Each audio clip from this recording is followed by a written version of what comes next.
বানাতে হবে। সবাই মাত্র 1 মিনিট বুঝুন তো।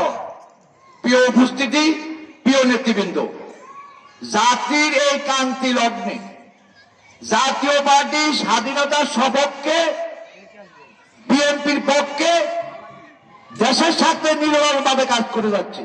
প্রিয় উপস্থিতি, আশরাফুদ্দিন নিজাম একা নয়, বিএনপি একা নয়, জাতীয় পার্টি আছে। আমরা আশরাফুদ্দিন নিজামকে সংসদে বানাবো ইনশাআল্লাহ। আমাদের দাবি, রামগতির এই ক্রান্তি লগ্নে মেঘনার ভাঙন থেকে রামগতিকে রক্ষা করতে হলে আশরাফুদ্দিন নিজামকে পার্লামেন্টে বানাতে হবে। প্রিয় রামগতিবাসী, আমার পিতা বাড়ি রক্ষার জন্য, আমার গণতন্ত্র রক্ষার জন্য, বাংলাদেশ রক্ষার জন্য আমরা ঐক্যবদ্ধ।